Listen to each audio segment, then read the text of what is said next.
ओम नमः शिवाय। उमापति महादेव की जय। सद्गुरु देव भगवान की जय। अब मैं दूसरे खंड का 10वां अध्याय पढ़ने जा रही हूँ।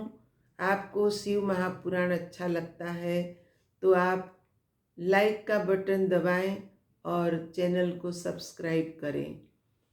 ब्रह्मा जी बोले, हे नारद, देवी स्वरूप अपनी पुत्री का ऐसा रूप देखकर माता करबद्ध होकर उसकी स्तुति करने लगी और कहने लगी, मैं जानती हूँ तुम आदि शक्ति तथा सृष्टि की माता हो।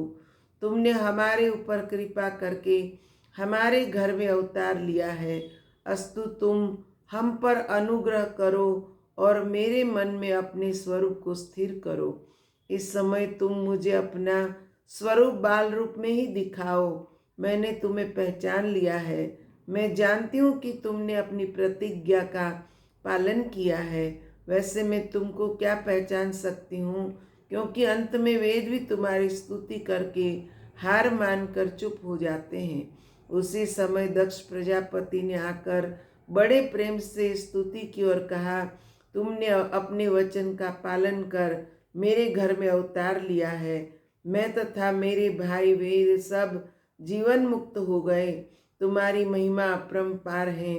तुम केवल पूजा और तप के वश में हो, जैसा कि राजा सूरत का तप साक्षी है। वह अपने तप से ही परम पद प्राप्त कर सका था। तुम्हारा शुंभ और निशुंभ ने भी क्रोध एवं वैमनस्य से मन लगाया, तो भी वे ध्यान करने में परम गति को प्राप्त हुए।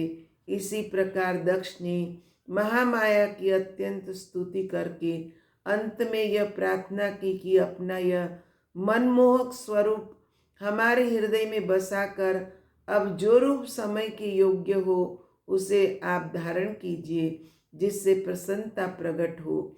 इस प्रकार दक्ष तथा उसकी पत्नी अर्थात अपने माता पिता की बातें सुनकर श्री देवी जी बोली कि हे दक्ष तथा हे दक्ष पत्नी, तुम दोनों ही ने हमारी बड़ी उपासना की है। हमने भी वरदान के अनुसार तुम्हारे घर अवतार लिया है। अब तुमको यही उचित है कि तुम जिस प्रकार मुझे शक्ति समझते हो उसी प्रकार का विश्वास रखते हुए कभी गर्व न करना।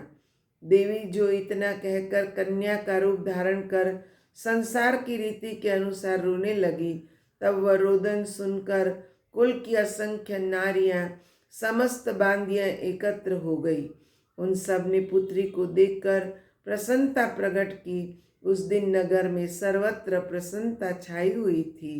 चारों ओर से जय जय नाद गूंज रहा था। दक्ष तथा उसकी पत्नी ने वेद एवं कुल के नियमानुसार सब रीति की तथा बहुत सा धन दान रूप बांटा। उस समय मैं तथा विष्णु जी देवता और मुनियों को साथ लेकर वहां जा उपस्थित हुए तथा दक्ष के निवेदन के अनुसार हमने उस कन्या का नाम सती रखा। दक्ष के यहाँ पुत्री उत्पन्न होने से इस आनंदोत्सव की तीनों लोकों में चर्चा हुई।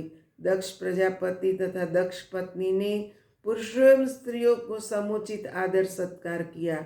इसके पश्चात सब लोग अपने अपने घर को चले गए।